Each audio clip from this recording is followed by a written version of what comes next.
So we have another chapter here where the scenery just all of a sudden changes. Like before, Alice was on top of a hill, and then she was in a train, and then she was out in the woods. In this chapter, it goes kind of a full circle.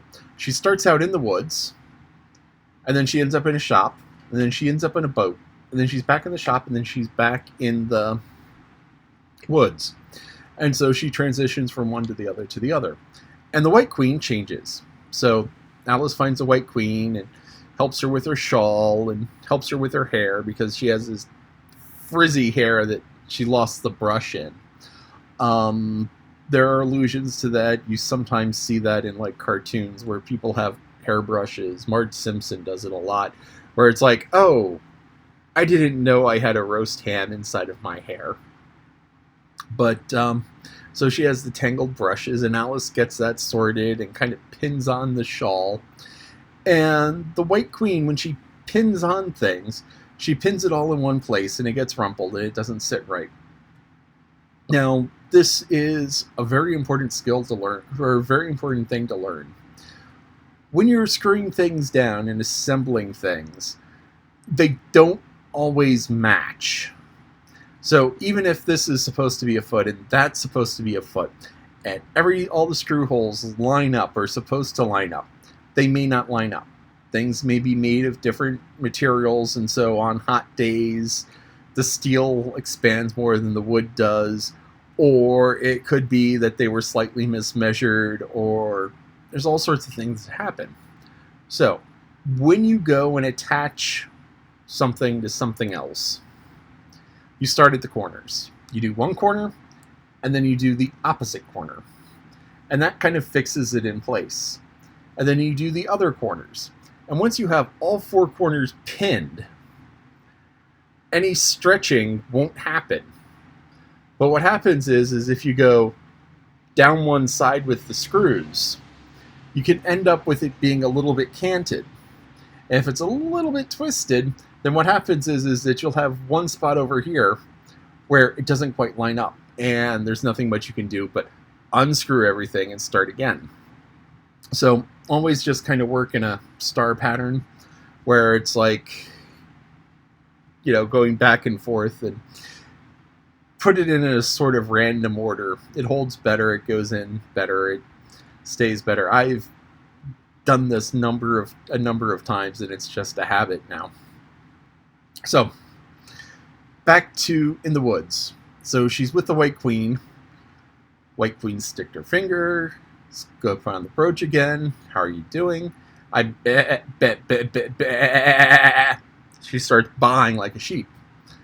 And then when Alice is focused on her being a sheep, all of a sudden they're in a shop. And the sheep is running the shop. And all the things on the shop shelves are all higgledy-piggledy, and they move away when you look at them.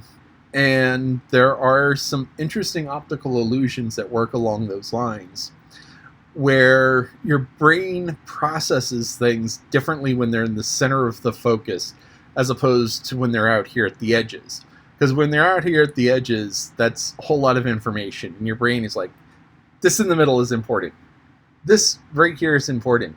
This is not so much important. So we'll just kind of make stuff up. There's a whole bunch of optical illusions. There's a really popular one now where there's a grid of gray squares and white lines. And if you look at the junction of the lines, the white lines, you see a dot. But when you look away and you only look at it from the side, the dot disappears.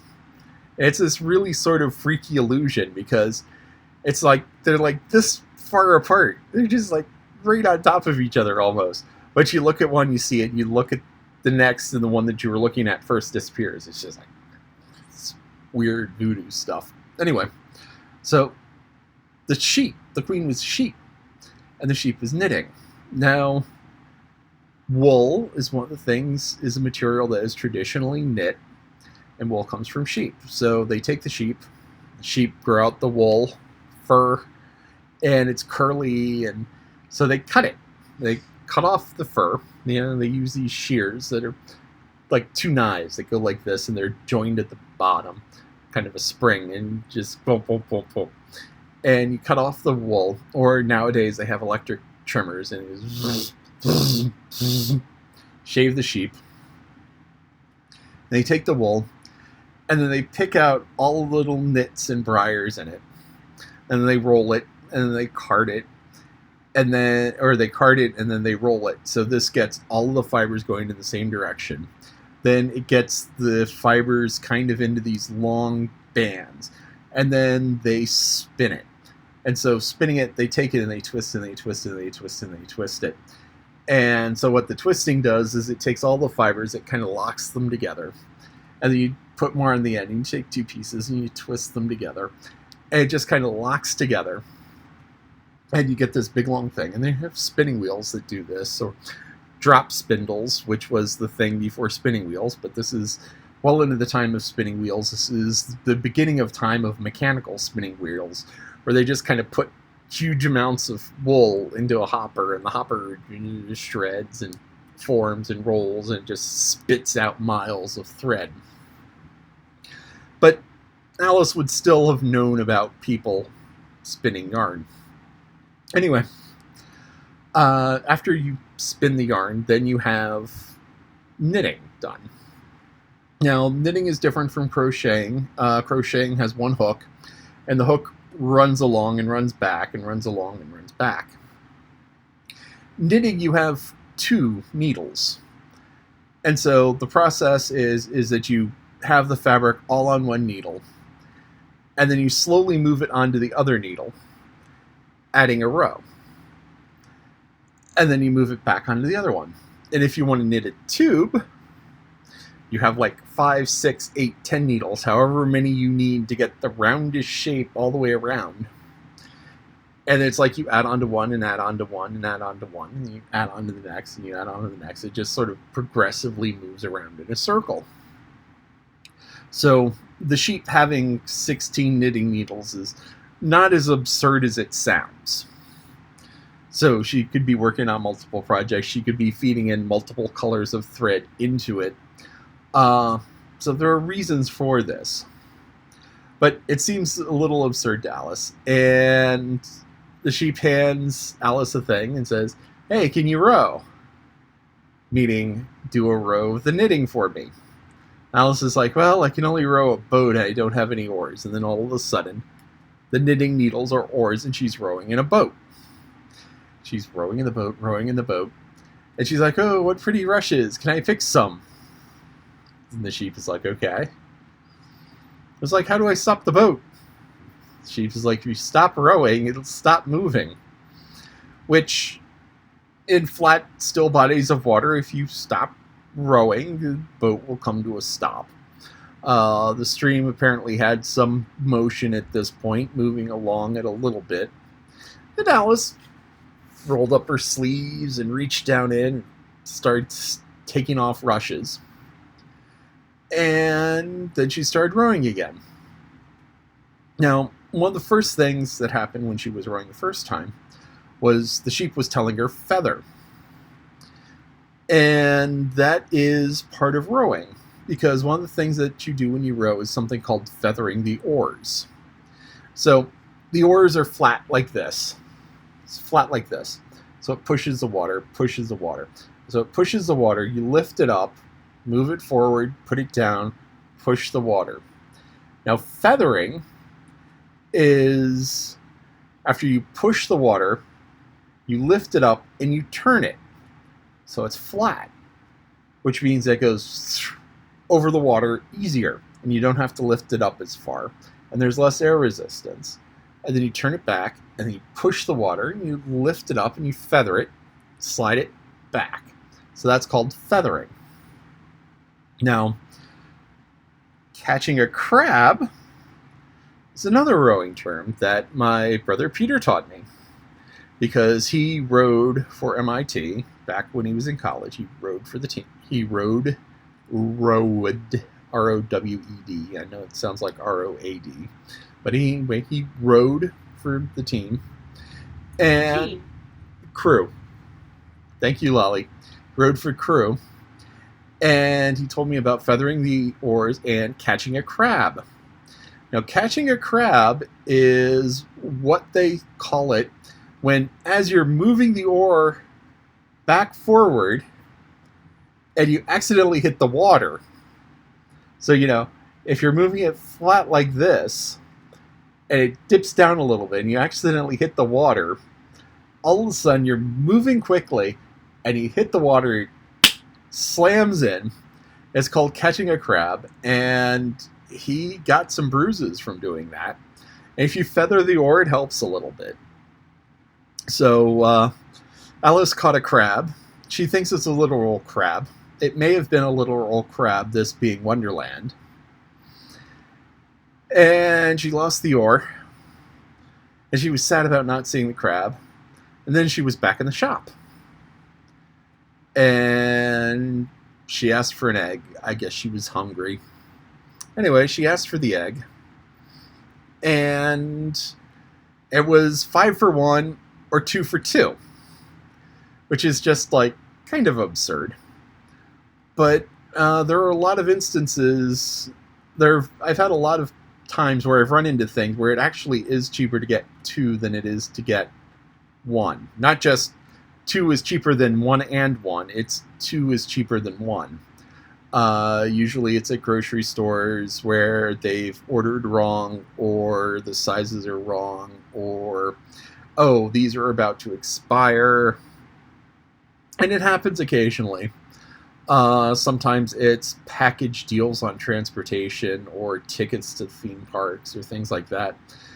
Not quite as extreme as 2 is cheaper than 1, but there are times where it's 7 days at a theme park is, so if you go to Disney World, 7 days at Disney World is cheaper than 6.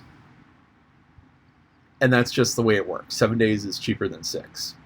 Where it's 5 days is a little bit more, or 5 days is a little bit cheaper than 7, but 6 is more expensive than 7. So it's buy a week, it's cheaper than buying 6 days.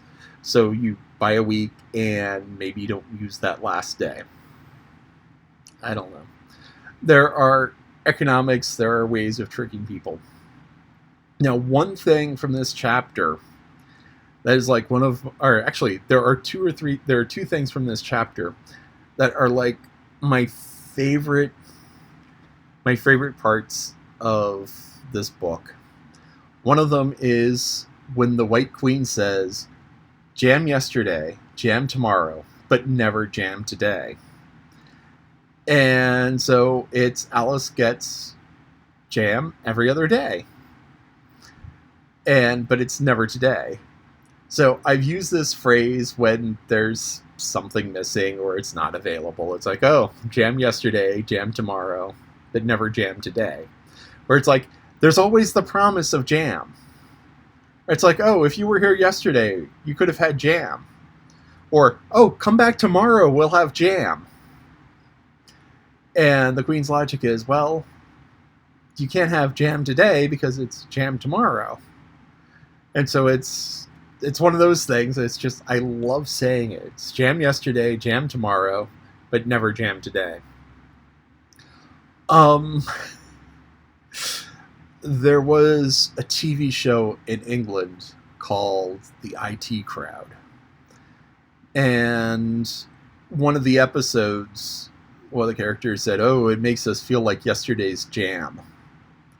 Which is just this completely silly thing. And another character called him out on it. It's jam lasts forever. It really does. It's a method of preserving fruit, and you put all this sugar in it. And because there's so much sugar, there's actually so little water. And because there's so little water, bacteria won't grow. So jam just keeps. And it's yesterday's jam. Well, yesterday's jam is just as good as today's jam. Jam lasts 6 months sitting on the shelf. But yesterday's jam, that just kind of popped in my mind. The other favorite thing that came from this is, I like to believe 6 impossible things before breakfast.